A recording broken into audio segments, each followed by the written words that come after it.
Assalamualaikum warahmatullahi wabarakatuh. Perkenalkan, saya Muhammad Hafiz Fatani, NDA 01 dari Angkatan 4. Pada kesempatan ini saya akan menyampaikan learning journal Latsar CPNS Agenda 4 yang membahas proses habituasi dan aktualisasi selama pelaksanaan Latsar.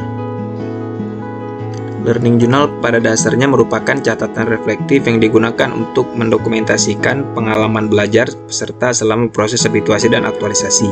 Jadi learning journal bukan hanya sekedar catatan kegiatan, tetapi juga menjadi sarana bagi peserta untuk melihat kembali proses pembelajaran yang telah dilalui, sekaligus menghubungkan materi yang diperoleh selama pembelajaran dengan kondisi nyata di tempat kerja.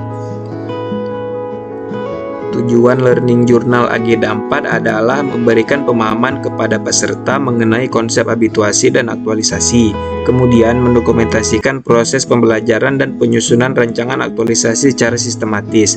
Selain itu, pembelajaran ini juga bertujuan mengintegrasikan antara teori yang diperoleh selama Latsar dengan praktik aktualisasi di lingkungan kerja. Manfaat untuk peserta. Bagi peserta, learning journal memberikan manfaat dalam memperdalam pemahaman melalui pengalaman langsung. Lalu peserta juga dapat mengembangkan kemampuan dalam menyusun dan menyajikan perancangan aktualisasi secara lebih terstruktur. Dan selain itu, peserta aktualisasi menghasilkan bukti nyata mengenai penerapan pembelajaran yang diperoleh di lingkungan kerja. Struktur pembelajarannya dalam Agenda 4, pembelajaran dilakukan melalui dua bentuk kegiatan, yaitu sinkronus dan asinkronus. Kegiatan sinkronus dilakukan melalui presentasi, diskusi kelompok, dan pemberian feedback dari coach. Sedangkan kegiatan asinkronus dilakukan melalui penyusunan kertas kerja secara mandiri, pelaksanaan aktualisasi di tempat kerja, serta penyusunan laporan dan refleksi. Contoh dari aktivitas sinkronus yaitu pada kegiatan sinkronus peserta mempresentasikan rancangan aktualisasi yang telah disusun.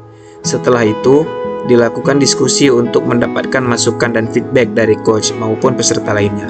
Feedback tersebut kemudian menjadi bahan bagi peserta untuk memperbaiki dan menyempurnakan rancangan aktualisasi. Lalu contoh aktivitas asinkronus yaitu sementara itu peserta menyusun kertas kerja secara mandiri dengan memperhatikan berbagai aspek seperti jadwal, sumber daya, output, dan risiko dari kegiatan.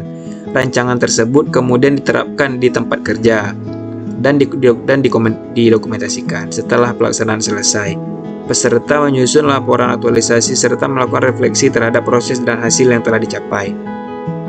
Siklus pembelajarannya dari keseluruhan proses tersebut dapat dilihat bahwa Agenda 4 membentuk sebuah siklus pembelajaran, mulai dari penyusunan rancangan, kemudian pelaksanaan aktualisasi, hingga penyajian dan pelaporan hasil aktualisasi. Dengan demikian, peserta tidak hanya belajar menyusun sebuah rancangan, tetapi juga belajar menerapkannya secara nyata dan mengevaluasi hasilnya. Panduan dari coach dalam proses tersebut, coach memiliki peran penting dalam memberikan arahan dan feedback terhadap penyusunan kertas kerja maupun pelaksanaan aktualisasi. Pada akhirnya, melalui Agenda 4, peserta diharapkan mampu menghubungkan pembelajaran selama Latsar dengan kondisi nyata di tempat kerja melalui proses habituasi dan aktualisasi.